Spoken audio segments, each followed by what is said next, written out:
What's going on, family?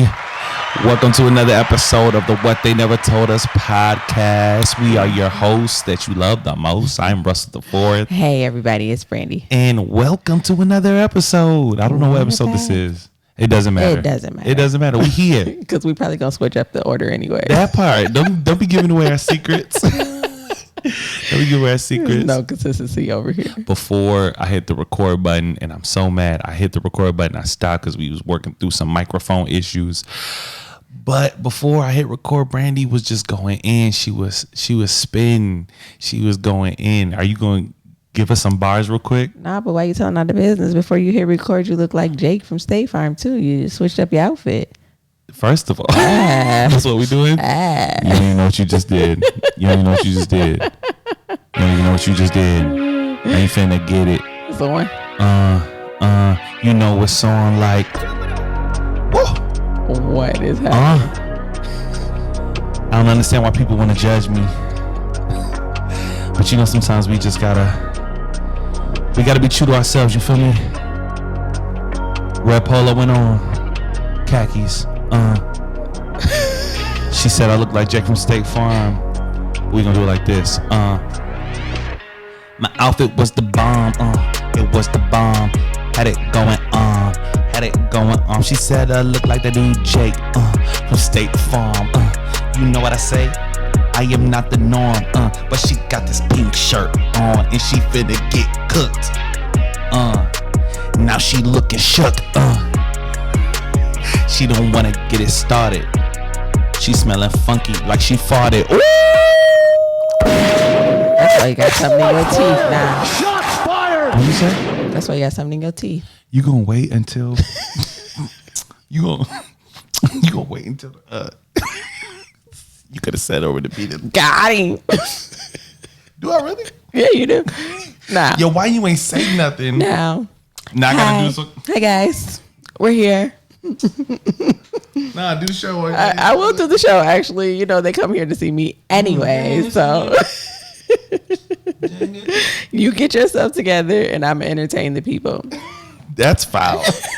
That was so foul. You know what I'm saying? If we gonna play, we gonna play. How long ago you see it? I want to know how deep your. When you was doing your corny Eminem raps, that's when I saw it. I don't want to know how deep your betrayal goes. No, I saw it when you was trying to cook me, as you say in your rap. Dang, man. Yeah. You ain't gonna rap though? I'm not gonna rap. What I want to rap for? Why you use rap before I hit record? That was before you hit record. That was like pregame. Oh, okay. You know what I'm saying? Give it to the people. Get me in the mood. I got to get me hyped up. I tell you what, listen, maybe if we get enough engagement, I can get her to go to live with her bars on Wednesday. If y'all want to hear Brandi rap, bring it to the live tomorrow on Facebook. Engage with us and let her know that y'all want to hear what she. And I'm joking, but she be playing around and she's actually really dope. I kid you not. Am I lying? I'm dope in everything I do. So no, you're not lying. Yeah, she's actually, one time, I don't know, it was so random. She was like, hey, I wrote a rap. And I was like, okay. And I tried to perform it for you, but you was acting all shiesty. I pull up in front of her house after work and she goes to the side of the window. I was like, what you doing? She's like, I'm about to rap. I'm like, yo, get in the car. She's like, no, I'm about to do it out here. It's like a whole thing. I said, you're not about to stand outside of my car and rap. In the middle of just get in the car. But then when I gave it to you in the car, you were like, oh, I wish I would have let you perform it because it was fire. She smoked that. Come on. You can't even do it on here because you went you really went there. Anyway, whatever. Once again, welcome to another episode. We're so happy y'all are here. What's up, everybody? Y'all are so dope. Welcome back. We loved you. We missed y'all. It's not going to feel like this to y'all, obviously, because we're pushing out episodes every week. But we've had a little lull in recording. And how long has it been? I think this would have been, if we didn't do anything today, it would have been 2 weeks. Nah, that's too long. It is. It's hard to get back into the flow of it, too. We here. It feels good. What's up? You're just going to take over what I was saying. And for me, it's hard to get in the flow. That's why I was rapping and get myself back in the juice of just spitting off the top of the dome. You know what I'm saying? because that's what we do here. We don't rehearse none of this. If y'all didn't know, like. If we did, I'm sure it would be the wackest podcast of all time. How you rehearsing the conversation? I mean, you know what I'm saying? We don't have talking points. We don't have iPads in front of us. Like, it is really, everything that you hear, and it's probably why it don't make sense half the time. It just be flowing off the top of our head. Do you remember, no, never mind. I ain't going to do that. This is what you're talking about. When we squirrel, I'm not going to do that. I'm not going to squirrel. Anyway, the intro is the best place to squirrel. Okay, I'll go there. Do you remember? Well, see, for me, it's like when we first started recording, we didn't have anybody to engage with. We hadn't even announced that we were doing a podcast. Absolutely. So it just felt like me talking to you to this camera. But now that it's out and people hear it, I do feel like more of a sense of I'm talking to somebody. Yeah. Even though we're not talking to nobody, but it feels like you're talking to somebody. What up, y'all? Y'all hear us? We talking to the people right now.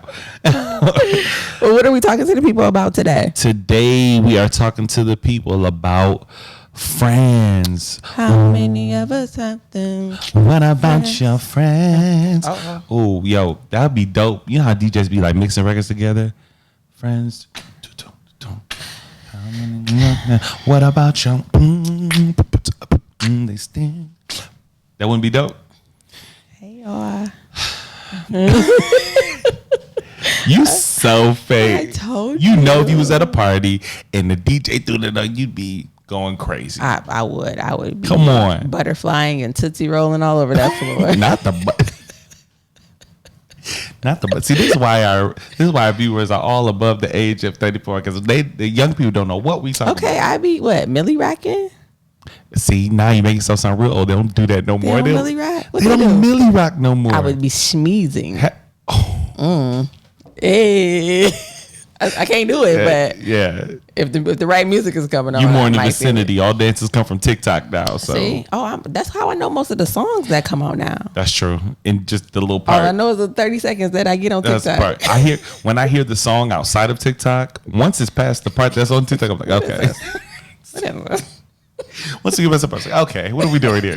This song's stupid. What are you talking about? Go on the radio. I was like, I have no idea what this is.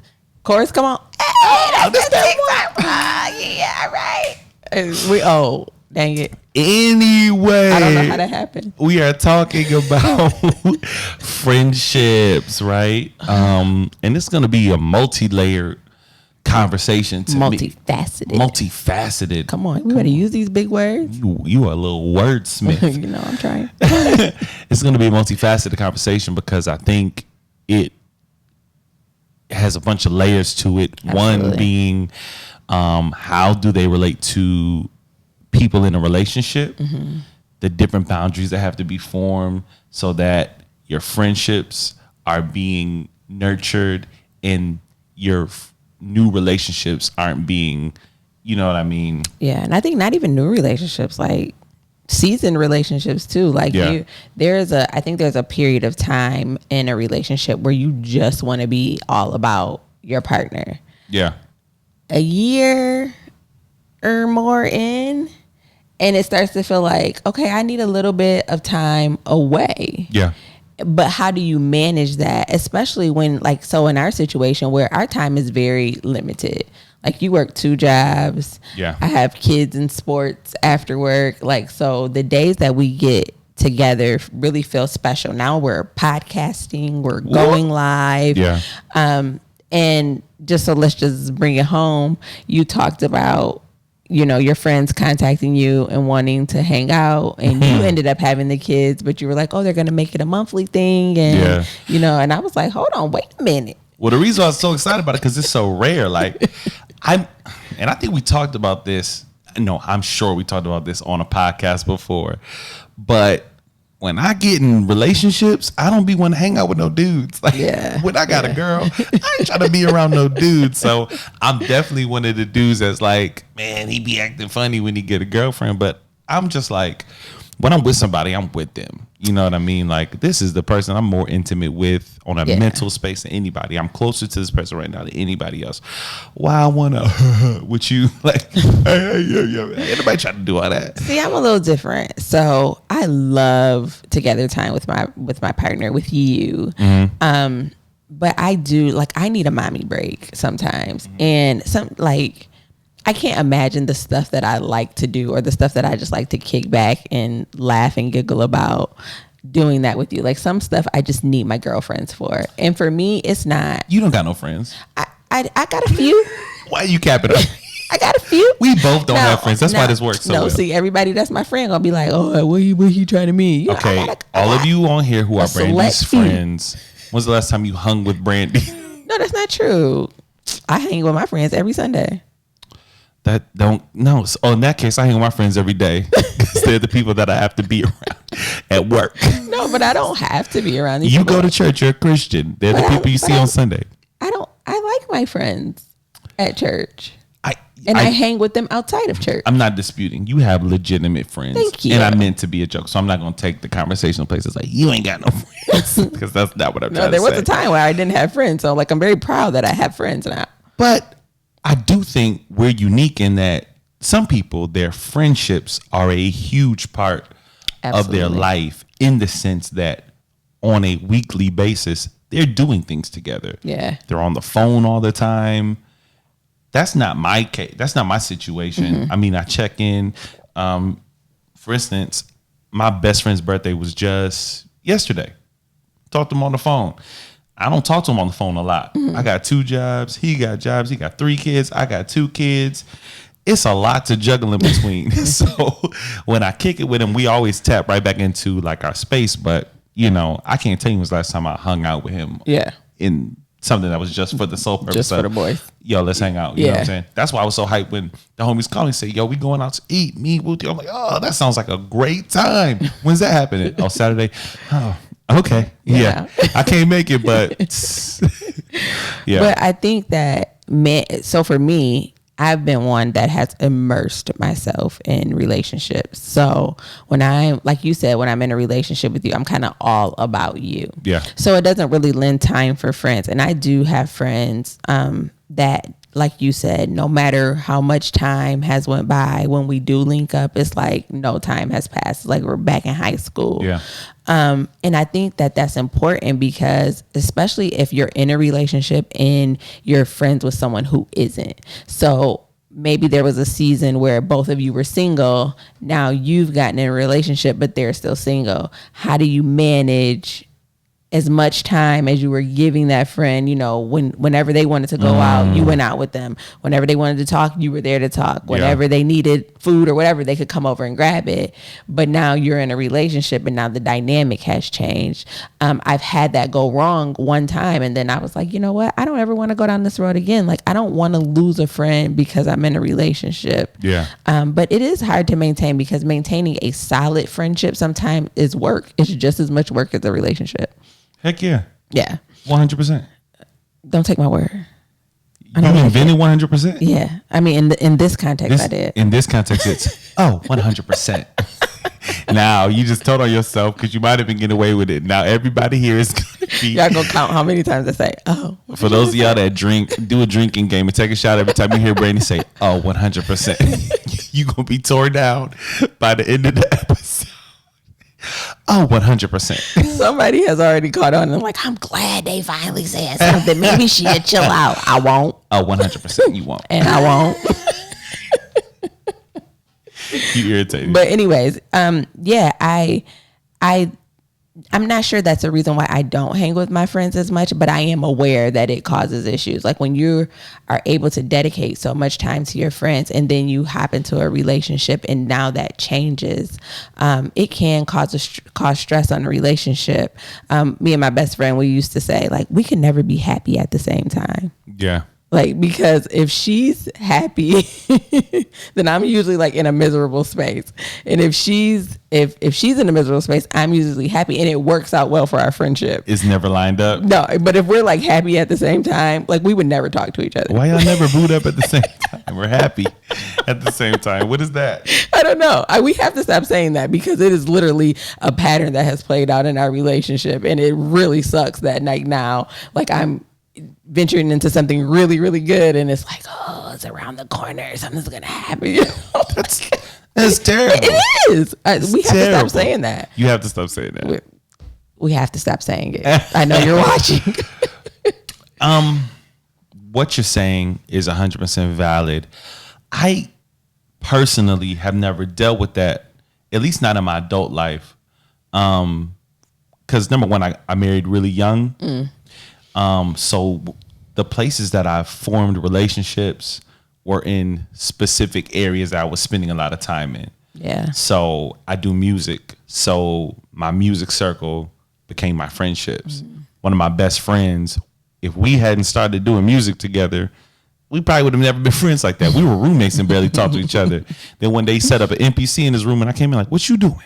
He was making a beat and I was like, yo, that's dope. And yeah, anyways, I'm about to squirrel and go on a whole tangent about something y'all do not care about. But I find my friendships in my random circles that I find myself in. So I rarely have had to set up those boundaries that are necessary to nurture a friendship and also support a relationship. Have you ever had issues with that? I think probably issues that I've like created myself, if that makes sense. Like I think that, so specifically with my best friend, there were often times where I felt guilty that I didn't have enough time to dedicate to our friendship. We have been friends for over 20 years, which is very rare nowadays, I think. And I used to feel like, oh, I should call her, but then get sidetracked with something in my relationship or with the kids or whatever.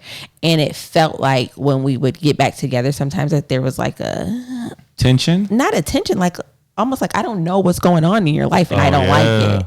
Oh, facts. You know, and I think for me, sometimes I used to kind of get upset. Like maybe we're talking and she brings up something like, I told you, and I'm like, no, like I didn't know that. Like, oh, I didn't tell you. I started a business. No, you didn't. And it would be the same for her. Like we'd be talking and I'd be like, you know, and she'd be like, you did what? And I'm like, I didn't tell you that. Like when there was a time, like we used to live together. So there was a time where I just lived through that. We knew everything about each other. That just happened to me. And this is how like desensitized to it I am, because that's a big deal. It is. I just told you I talked to my best friend on his birthday. Yeah. I said, yo, fam, happy birthday. He said, man, you know, I'm just sitting here trying to heal. What's going on? Oh, man, I just had surgery. What? Yeah, man, I was real nervous about it. Yo, fam, don't ever let me find out about you sitting down on somebody's table and going under and you don't call me. Yeah. You know what I mean? Yeah. And it's not an intentional thing. I'm sure he didn't like say, oh, I'm not calling Russell because he hasn't talked to me in a few weeks. No, that's exactly what he said. That is not what he said. But it's just like life starts happening and then you lose track of like the things that were once important to you. Yeah. And I think that having friendships while you're in a relationship, let me say that's why I think having friendships while you're in a relationship is so important, because there's only so much that I think you should put on to your significant other. And once like there are certain aspects that are just meant for your friends. Like facts. When I come home and I'm talking about like office gossip, I mean, you probably care about that. Come on. He did what? Cheryl did what? Cheryl said what? I hate it. Oh, I can't stand her. She's so pretentious. She's so pretentious. But I mean, you know, but there are certain things that are just meant for your friends. And I think that in many ways, healthy friendships help foster healthy relationships. So like if I like my friends from church right now, and I hate to call them my friends from church because they really are just my friends, but since that's where I met them, we'll call them my friends from church. They helped me in this relationship. They're both married. They both have encouraged me through my single period to get back in the dating pool. Yeah. And now that I'm here, when I do run into roadblocks, like, man, I'm feeling, you know, X, Y, and Z, they help me process that in a way that doesn't tear down our relationship, validates my feelings, and then help me move forward. You know, and I think that sometimes if I'm feeling something, it may not even be an issue with you, but just saying it to you doesn't feel like comfortable. Yeah. You know, like, oh, he said this and it made me feel this way. And they helped me walk through those things. And had it not been for them, I probably would have just had an attitude with you. And you would have never knew why. That's facts. And you're also fortunate because your friends in that aspect are both married. Yes. So they both understand some boundaries that may exist. Whereas you might have a friend who doesn't know that context and is just used to having access to you in a certain way. And when that changes, they don't know how to deal with that. But, and this is for all of y'all who might be wrestling. If you listen to this and this is pushing a button and you might be thinking of a situation, listen to me. If you have real friendships, true, authentic brotherhoods, sisterhoods, friendships that have formed and have been lasted and tried through seasons of time, it's going to change because life changes. Your life changes, and with it, everything that's associated with you also goes through changes. So if you have a friendship and someone new comes into the picture, whether it's a new friend or a boyfriend or a husband, you need to learn how to adjust your friendship without it being an indictment on the authenticity of it. Yeah. You know what I'm saying? That's one thing I can say about my friend. I keep mentioning my homie, the homie just had surgery. It doesn't matter what season of life I've been in. I can go 5 months without speaking to him and him not speaking to me, and it doesn't feel like I've lost a friend. Yeah. And and we have wrestled with like that, man, like I miss like our camaraderie and being able to talk to you, but we understand what it is. And when I call him, he's always there. Yeah. I hadn't talked to him in months. Popped up with him like, yo, fam, I'm getting a divorce. I need help moving out my apartment. I'm there. Yeah. And then once we got my stuff in the storage facility, we sat and talked, and like no time had passed. He was there for me with comfort, with guidance, with his opinion. And I appreciate that friendship because it's been tried and true in that the only expectation is that when you need me, I'm there. It's not dependent on us talking so many times a day. It's not dependent on us going out on so many activities. It's not a what do you call it? A codependent relationship where I'm latching onto you because I need you to fulfill this role. And if you can't fulfill this role, then you're no good to me. Yeah. It's not that. I'm here because we have that bond. It's not going nowhere. And he loves you and That you love part. him. That Like part. that's okay to say. Listen, I'm not one of them dudes. Love you, bro. I throw the L word all the time. Be making my friends mad. All right, man, chill, bro. No, I think that is what you described there is like a perfect depiction of like a true friendship. Yeah. And I have that with my best friend. And then I think the two other people that I think of when I come to mind. Now, I think I do have a lot of friends. I have friends from childhood that I still talk to almost on a daily basis now, especially now through social media, that we may not hang together, but like when it comes to being down for me, Yeah. like I already know, like if I got to ride or if I got to die, like I know, You know, I know this handful of people. I might not know what's going on in their lives every day. I might not be that friend that helps them through every tough situation or that they call when they need a couple dollars or whatever. But when it's going down, Yeah.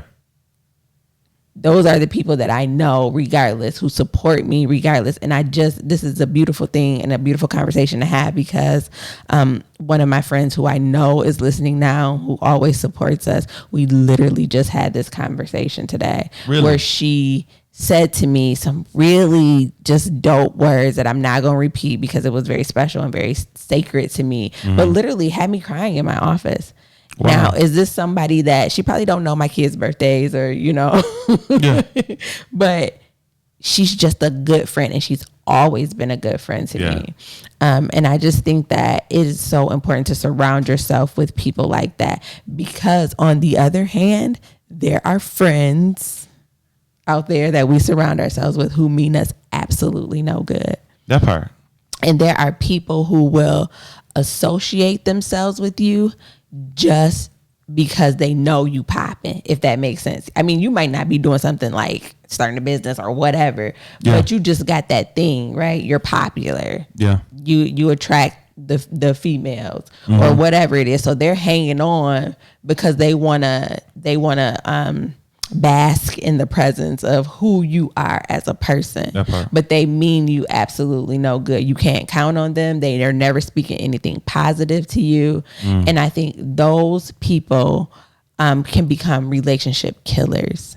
So they are people who will plant ideas, plant seeds in your head, will help you be sneaky if you're thinking about being sneaky, who will aid you in sabotaging your relationship, but will still call themselves your friend. And it takes a discerning eye and a discerning spirit to know the difference between those people, because most often the people who hurt you the most are the people who are really close up on you. That's real. That brings me to an interesting question. I'm going to take a drink break. Go ahead. In the instances where you have people in your life who might not be there for all of the right reasons, all the right motives, how important is it for your significant other to agree with or to buy into your friendships? Like, say you have a friend who you really feel like, hey, this person's been there for me. I know she's got her flaws or whatever. And he's like, yo, look, I don't like, she up to no good. Like, when she around, her energy, whoop-de-whoop-de-whoop. How do you navigate the waters when your significant other just really doesn't mess with somebody who you love, like your friend? So for me, it boils down to who they have been to me, right? It's all about their track record with and how they have treated me as a person and as a friend.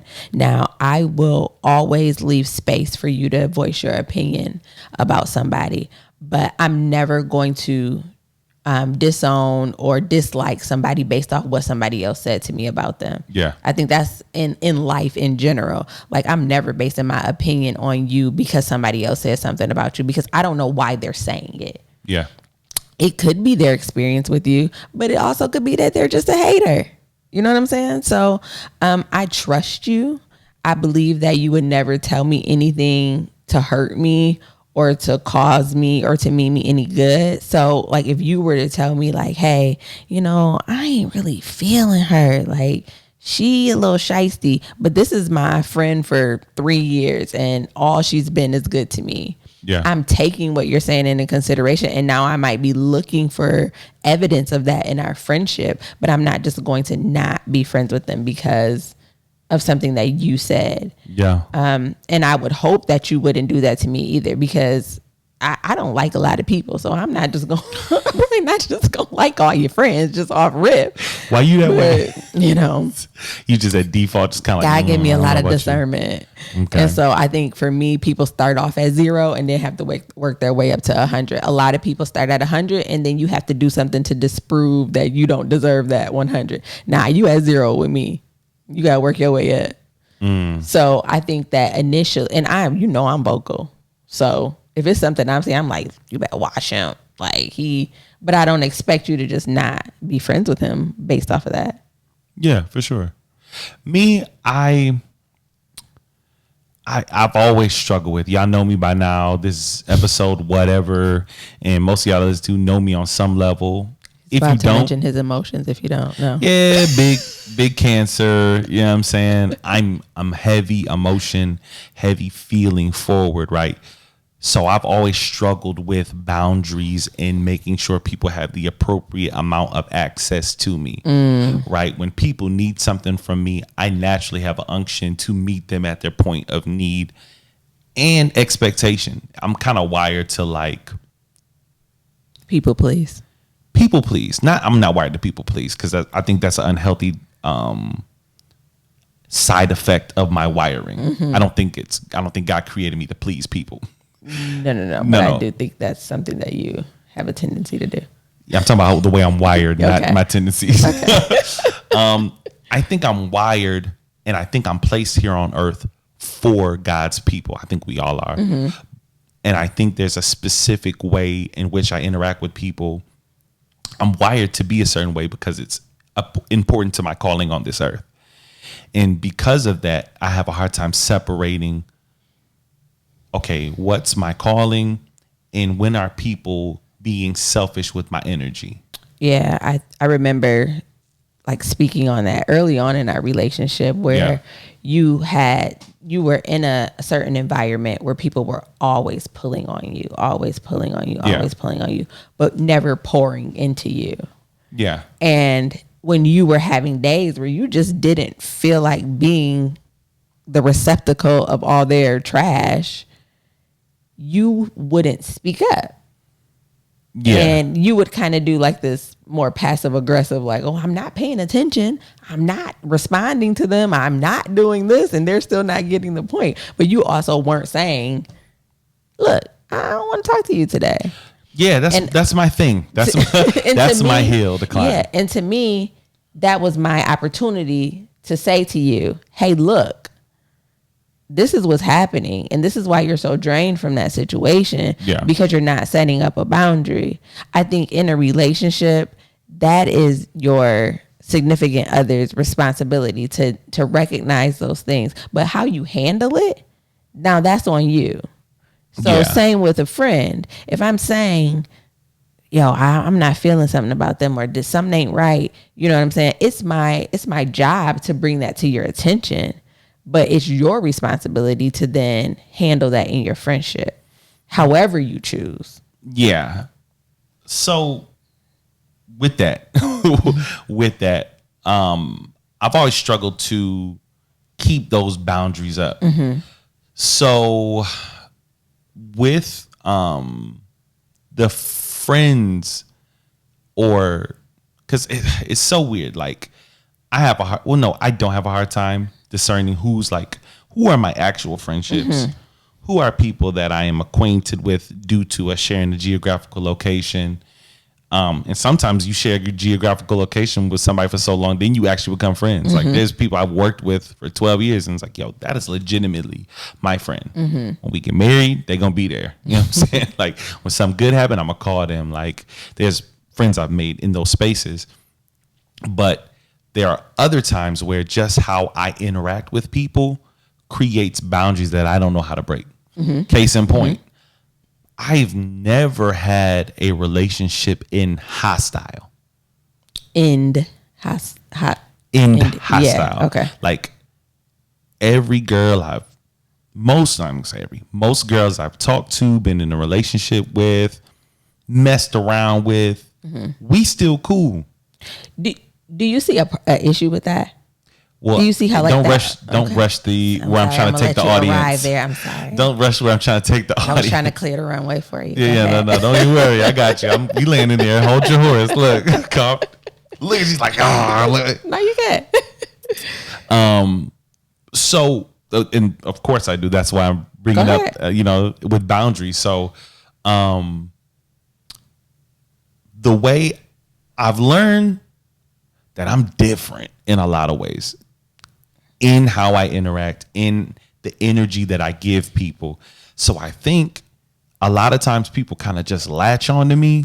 Mm-hmm. And now there's an expectation for me to always be that. Yes. It's like, so then when I do say, like you say, hey, look, I just want to talk about it. It's like, what's wrong with you? Why are you okay? Like, what's wrong? I'm fine. And here's the thing. Public service announcement. I'm so glad I got a platform now. Listen to me. I know this is going to be deceitful. I am not an extrovert. I am an introvert. I am skilled socially, but it drains me. That's how they classify those two things. Do social environments give you energy or do they drain you? Ask my family. Thanksgiving, Christmas, I disappear. Where's Russell at? Where Russell at? He downstairs. Russell, what you doing? I need a minute just to go downstairs, recharge, and then come back up. I know when I'm in the room, I'm like, cracking jokes and being a life at a party, but it drains me. Mm-hmm. So most people, when I tell them that, they're like, but I don't like talking to y'all. Unless you're like in my circle and we're like friends, 9 times out of 10 when you're talking to me, I'm going through pleasantries and it's draining. You know what I mean? Mm-hmm. So people are used to getting energy from me. Mm-hmm. So you already know how I am in relationships, right? I told you, like when I'm with somebody, I'm with them. I don't hang with dudes if I'm in a relationship. Mm-hmm. So when I'm talking to somebody, we're spending a lot of time. When I'm with somebody, I don't do surface level talk. I hate that too. It's another part of me not being an extrovert. Don't ask me about the weather. How's your feelings? How's your mental health? I asked her that one day. She almost, what are you asking me that for? I was offended. What do you mean? I ain't crazy. Black people. Anyway, I'm a squirrel. I asked her how her mental health was, and she was so offended. Like, this is how the black community is with mental health. Listen, it's okay. Ask your people how their mental health is, okay? Are you good? That doesn't have anything to do with me being black. Anyway. So in these relationships, I form these relationships that are kind of like where they're used to, hey, I'm going through something. Let me call Russell. Mm-hmm. Even when it ends, I'm a communicator. I can explain it in a way that you understand. You might not agree, you might not like it, but you know I don't mean to hurt you. You know I mean to offend you. So 9 times out of 10, we're still cool. Mm-hmm. Once you get over your feelings and you come to some sort of resolve, then it's like, hey, how you been? Hey, you know I saw this the other day. You remember yada, yada, yada. You know what I mean? So in this dynamic now, I'm in a new relationship. And there are people who used to having access with me a certain type of way. Now, how do you navigate those areas? It's about to go down. I don't know what button to push. I'm going to kill your whole aggression. No. I'm killing your whole aggression. Because I'm glad we arrived at the being friends. It's about to go down. Your ex topic. So these are my feelings about being friends with your ex, and I'm not trying to push this on anybody, but for Brandi Saray, I am okay with you being cordial with people that you used to be in a relationship with, especially when there are kids involved. I almost expect it. But the little scrapes and scrams on the side, I don't like it. What scrapes and scrams? I don't like it. Be specific. I don't like it. Like these fly-by-night relationships, these random hookups, and I'm not talking specifically about you. What have you heard and who lying to you? Because ain't no scrapes and scrams. I'm talking about people who weren't like legitimately like long-term relationships. Like you had a girlfriend, or y'all were talking, or y'all were chilling, or y'all were hooking up, whatever the kids are calling it these days. And now you're friends afterwards and everything's just kiki cool. Like I don't expect you to be mean to those people, but calling and talking on the phone and texting and smiling all in their face every time you see them, to me that's disrespectful. Smiling in their face when I see them? Yeah, like that's disrespectful. Being nice, you mean? Like, hey, how's it going? It's a difference. What do you mean? It's a difference between being nice and then being in somebody's face. If you don't know the difference of that, we're gonna have a really deep conversation. You said smiling in people's face. It's a term. I'm not familiar with it. I'm just trying to get understanding. Like smiling in their face, like being all up in their grill. Take it back to the 90s. In a like proximity, like in their face? Like you mean literally like in their face? Like kicking it with them. Like if we go out somewhere and you're like in their face, you're talking to them, you're like, it's weird. And I think if we bring it to our relationship, if you couple not ending a relationship, and maybe not in hostility, but still kind of feeling like the door is left open, like, oh, we still cool, I just don't like you like that and know it. But the person that you used to be with still has feelings for you. It is very difficult to maintain a friendship with someone who is in love with you. What if they don't? What if they don't what? Have feelings for them. I mean, who's the gauge of that? So, like, you want me to go kick it with my ex? I just don't see a point in that. Well, kick it is strong. And that's what I mean by, like, being in their face. Like, what is the point? You can talk. You can be nice. You can, hey, how you doing? Move along. What does that communicate to you? It just communicates that there's a door being left open. Like, if it's an ex, keep them an ex and move along. So they can't be an ex if you're still nice to them? It's not about being nice. There's a difference. Of course, there's like boundaries. Like nice. You don't want to sit up on the phone. You're not going out on outings together. Like, but if we're at an event and they're there as well, mm-hmm. and I speak to them, and you see me being like, "Yo, that's like yada yada," and see me being like, "I know you." we're talking, we're laughing, we're joking, I think you would see that and be it's like, very situation dependent, but it would definitely get it would bring my antennas up. Like, all right, you've been over there for about 15 minutes. Like, what are you talking about? Like, what are we doing? Especially if I'm in the room. Like, for why? What does that make you feel? It just feels like disrespect. Why? Because I'm trying not to get too personal, but like, when to me, like, if you're in a relationship with someone, there are just certain boundaries that you should create with people of the opposite sex. I want you to know I'm not kicking back with you. No, it's fine. I'm listen, trying to we're unpack talking for the audience. Especially when the person that you're communicating with is someone that you've had sex with. Like, it just looks weird.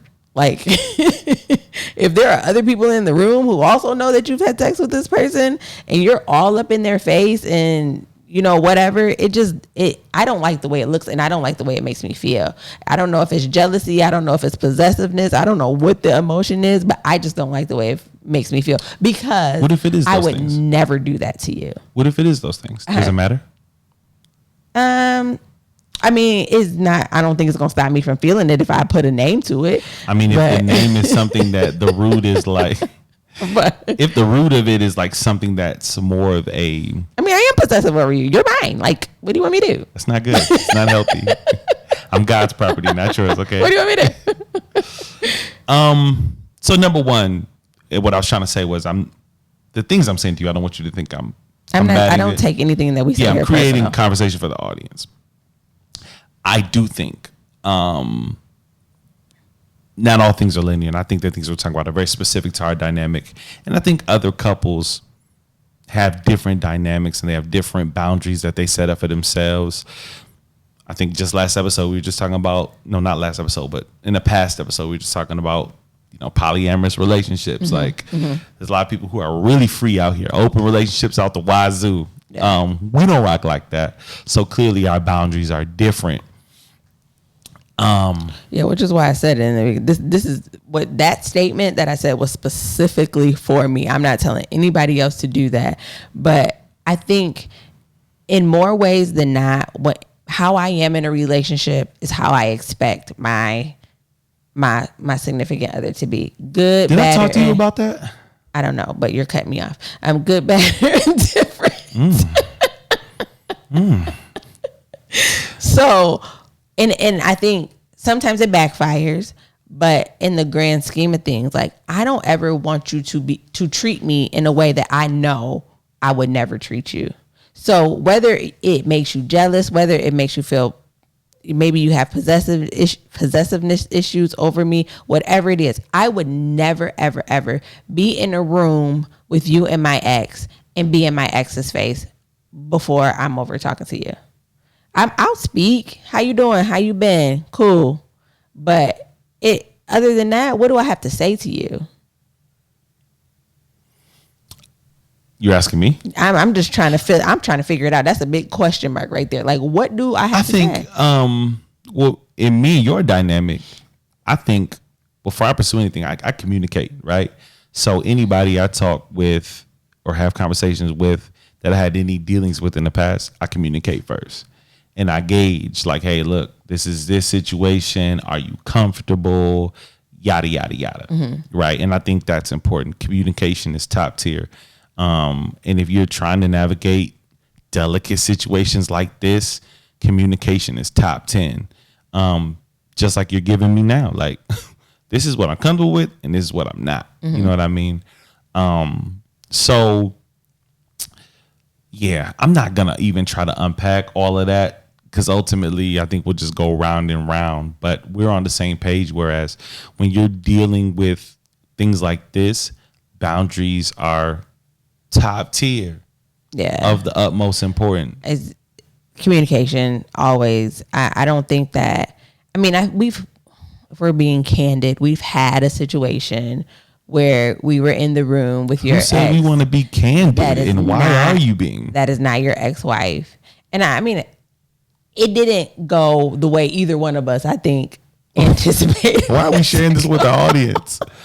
Why is this happening? And when did you decide to be so open? Lord Jesus. I haven't said any specifics. You've said a lot of specifics. It just didn't go the way that I think either one of us thought the situation would go. We talked about it beforehand, right? We talked about that this could be a thing, that this could happen, and then it happened. It's 44 minutes and we can't cut. Sheesh. And then it happened, and it went left. I don't know what the problem is. It's really personal. All right, we here. This, if we being 100% me, and this is clearly an area that I need to adjust and create boundaries. Number one, I need to understand that my intention, who I am, and things I would never do, even though I'm very clear on that, are not always clear to the person I'm with. Mm-hmm. I'd like to think that when I'm with somebody, they know what I would do and what I would not do. Mm-hmm. But trust is a journey. It is a process, and a partner being secure in knowing what you will and will not do is something that develops over time. Yes. And although I learned it can be hurting when you're in situations that's like, yo, what do you, and that's why a lot of times I'm like, okay, what does that say to you? Because I'm trying to say, like, what is the worst case scenario in this? What do you think's going to happen? You're uncomfortable with it. Okay, cool, bam. It don't make sense. Okay, cool, bam. What is the worst case scenario? Do you think I would yada, yada, yada? And that's what I try to get to. But I don't think you naturally think that. I don't think that's something that's at the forefront of your mind. I don't think you think like, oh, you going to do what yada, yada. Yeah, no. It still feels like not trust. Okay? I also have a hard time with if I know you. If I like, Lord, I did not want to go here. Okay. If I've been with you, if our lips have touched, if we've shared intimate moments, I have a hard time acting like I don't know you. Hello. I know you. Like, I had a toothbrush at your house at one point. I'm going to speak. Hi, how are you doing? What's up? Hey, yo, did you try the ribs? Like, hey, don't eat the salmon. You know what I mean? Like, hey, don't eat that. That's nasty. Like, I have a hard time being cold to someone that was once close. And I don't have anything that ends on bad blood. So it's like, I see you. We cool. Hey, what up? How you doing? I need to be more sensitive to the fact that how I interact now affects not just me. It affects you. I'm just saying where my position is, why I end up in the situation I end up in, since you done let out the bag and let these people all up in our life. It's not all up in our lives because obviously only me, you, and the fly on the wall know the actual situation. I'm supposed to be the open one. You supposed to be the we ain't gonna talk. But I do think it's important that when we get here in front of people, we're not just talking in hypotheticals. You sweating. No, but I think it's important that we're not just talking in hypotheticals about what we would do and what we think. Like, this is a situation that we had to deal with. How did we work it out? Like, it was literally, we got into the point where... You might remember a couple episodes when she mentioned we was somewhere and she was like, so you got attitude? We gonna go ahead. Let's go here. Okay, look, boom. We sitting down eating dinner. I just came over from the same set. I was talking about like, hey, did you try this? It's nasty. We laughing. I get back to the table. What did you say? But see, it wasn't. No, what you say? You telling the story in part because yes, you was kiki and laughing, but then you tried to depart. And said person was like, hey, come here. Like, and you went back. Like, you just when a woman gets angry, any little detail after that is like top 10. So listen to this scenario. I'm talking to somebody. I start walking away. She was like, hey, yo, come here. I come back and that's like, oh, you gonna go back? You was already over there for way too long. She gonna call, you gonna come? She gonna beckon, you gonna respond? What? Period. You doing a great job of explaining the emotions. So I'm talking to somebody in a nice way. I start walking away. She says, "Hey, come here." What do you say I do? Turn around. Our conversation is concluded. We're done. Yeah. Don't talk to me. No, you like, what is yo, I gotta go. My girl here. I can't come back to you. No. Our conversation concluded. What I look like having a 2-part conversation with you with my girl here. Okay. So first of all, if we're gonna be honest, it was not just that. It was okay. You guys were whispering to each other. And time out. I know now what you aggressive. No, because you're gonna try to explain before I get it out. Okay. I now know hindsight after we had a conversation what the whisper was about. But if we're in a room and put it in another context, I'm in the room with someone that I've been intimate with. We've had a significant relationship at a very important, pivotal time in my life. You're sitting down somewhere. I'm over there with them, and we're whispering in each other's ear. Regardless of what it was. No, you're painting the picture. I was like, no, I'm not. But babe, that's what it looks like. Okay, invalid. Number one, if I was somewhere with you, and Whoop Wop the band was in there, and I see you, I definitely can see. Pissed. And so when you sat down, what I said was, yeah, that can't happen. The kikiing and the whisper in the ear, I ain't with that. It wasn't so much what you said, it was how you said it. It was so aggressive. I had never seen your neck so fluid. You done had back problems since I met you, and you was a real limber, and yeah, you was speaking in sign language, so that yada yada yada. That can't happen. I ain't with that. So you felt like I was checking you. I quickly just like, what did I say? Yep. You shut down. What did I say? What did I verbally say? I said something like, yep. Well, number one, I had a lot to say. We weren't in the atmosphere to have that conversation. Here's another thing. I'm never going to cut up in front of nobody. I'm not arguing with you in front of nobody. Which is why, fast forward to that first conversation where there was I was an episode, like, look, you ready to go? You remember, look, pan back to one of these episodes. I don't know, was it episode 1 or 2? Had been 2. I think it was 2. And you were like, let's go. Come on.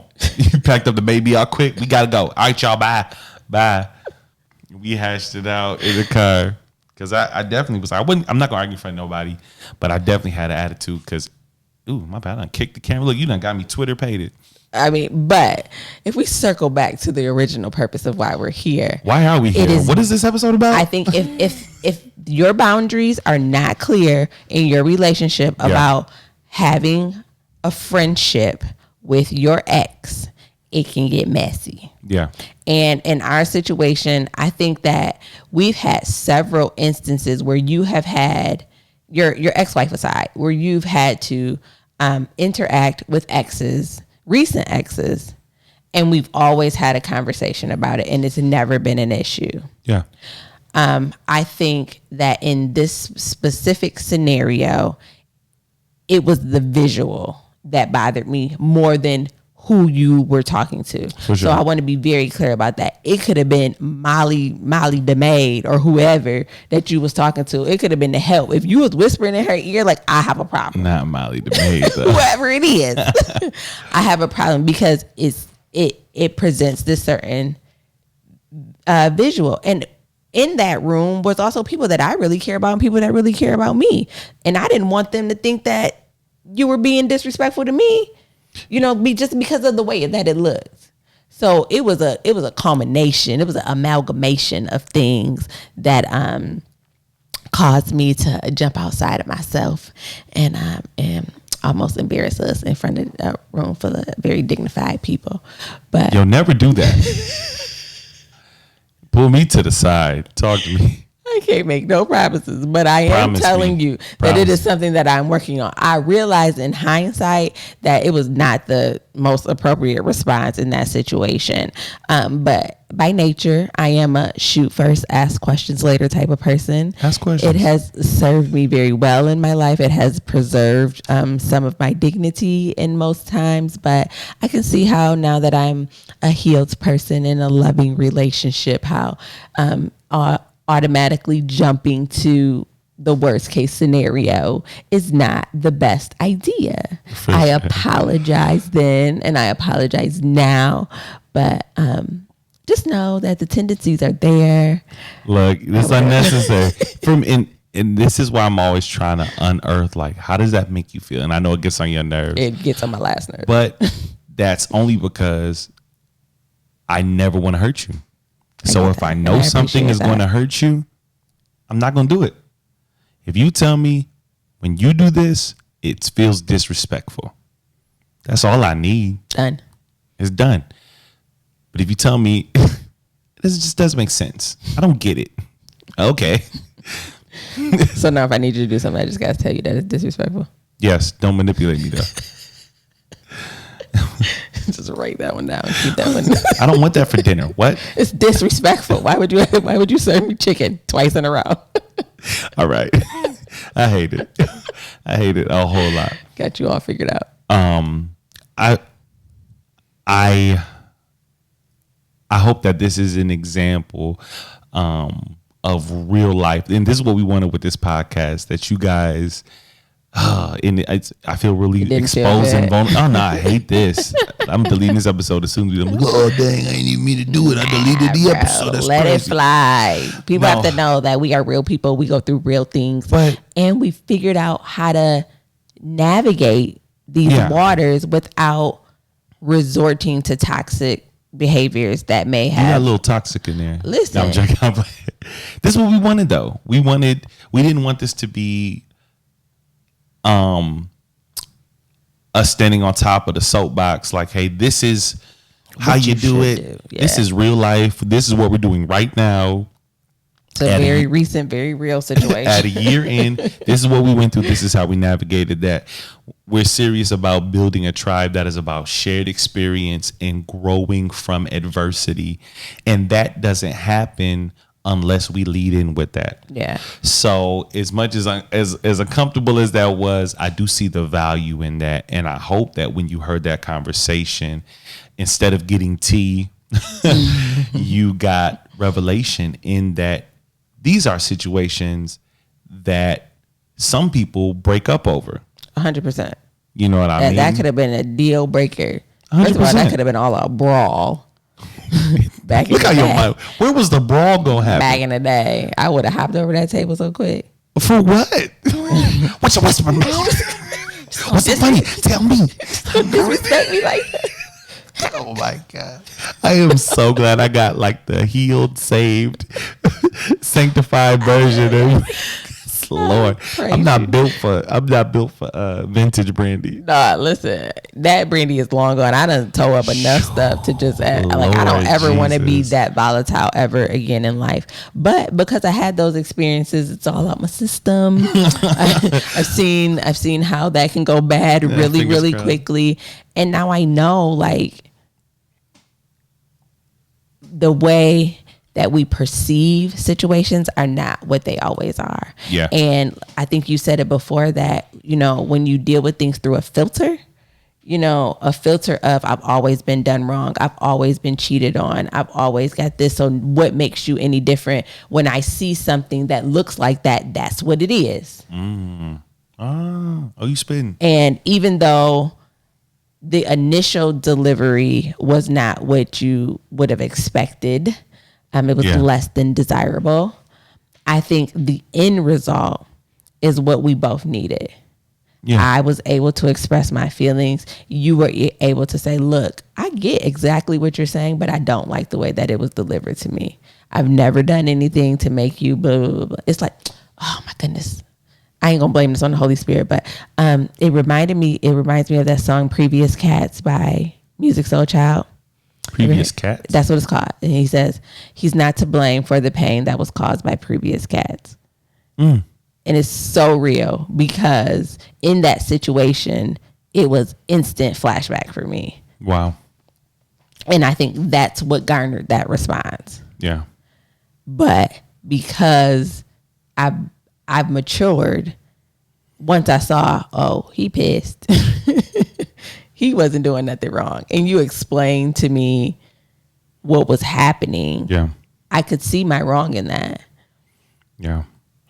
And I think for me, what I learned is, and I think I'm learning it still. And now that you say that, it brings about to me like the revelation in when you're with somebody, you're not just with who they are, you're with what they went through.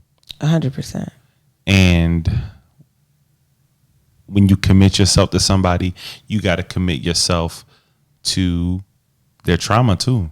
Yeah. And even though I do say, you know, I'm healed, I work through that, there's still triggers. Like that stuff never leaves you. Yeah. You know what I'm saying? And I think that it is a blessing that you're understanding. Yeah. And that when the enemy does try to put situations in front of us that feel like the stuff that we've been through, we remember the redemptive factor of that. Like, we've worked past that. We're here now. Let's talk it out.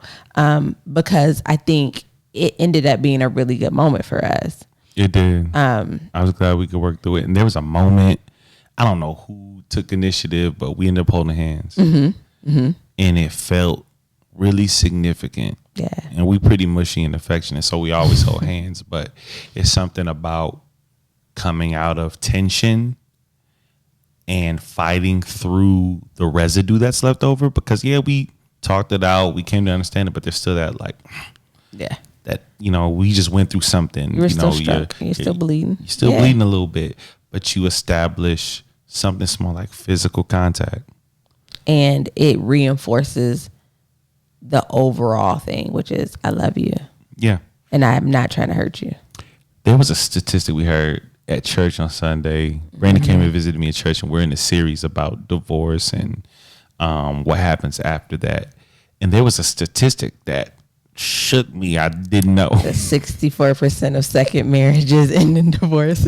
So I'm like, yo, knock my wind out, because I'm coming into this thing high. Like, hey, we got this. We finna smoke this marriage. Man, it said over 50% of marriages end, over 64% of second marriages end, over 75% of third marriages end. So what that communicated to me is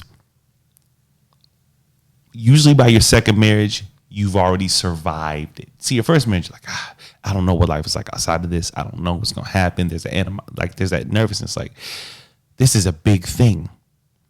Your second marriage, getting divorced ain't that much of a big thing. You've done it. You survived it. Did it once, I'd do it again. I ain't putting But for me in that moment, it showed that adversity doesn't mean we have to end it. Yes. Right? Like, we're going through something, but it doesn't mean I can't remember what we were talking about, but we're talking about how the different ways people respond to issues. And I said, I'm quick. I'm the one that's like, oh God, what's happening? Yes. We had an argument. Is this going to work? Break up with me. I can't put up with this. The way she spoke to me, I cannot have that. I'm evaluating. I'm collecting data. In the relationship, she yelled at me. I'm not having that. This can't work. Right? Like, your initial reaction was not to run. No. I definitely was upset, but the undercurrent of what us holding hands at that moment meant was that we're still here. Like, why am I getting emotional? Huh? Because it was a dope moment. It made me laugh. It was a dope moment. Yeah, it was really good. And like you said, I think in previous situations, if something like that would have happened, I would have been mad for a really long time. We had at least through the news. 25-minute ride back to Jackson, and we were good. We were good. And if anything, I think I felt closer to you after. Yeah, 100%. Yeah. It made me see that, like, I've been called crazy more times than I care to admit on here, but like, you saw a little glimpse of it and it didn't scare you. Oh, no, who told you that? Oh, that's a lie? Whoa. What are you talking about? The fire? First of all, who knew you had veins in your neck? Don't know where they came from. I'll tell you, She said, we're running out of time. "Nah, I ain't running nothing. This our show." Look, y'all. Look, let me get the way she adjusted her seat. She said, "Yeah, that's not." If you listen to the podcast, I need you on Thursday to watch the video so you can see what's happening right now. But the way she adjusted, yeah, that's gonna be a timeout for me. All that kiki and laughing and giggling and stuff, because I was like, "Ooh." Look, deer in headlights, fam. Because he didn't know how to respond. He was like, how I wanted to respond could not be done here, because I want to be like, my instinct was like, yo, who are you talking? Who are you talking? First of all, like, that's what I want to do. I'm like, okay, what I learned in that moment is, and I think it's not specific. Cooler heads prevail. It's not specific to you, but it's specific to just emotions in general. Counter aggression will never work. It will just continue to escalate. Cooler heads always prevail. And what I had to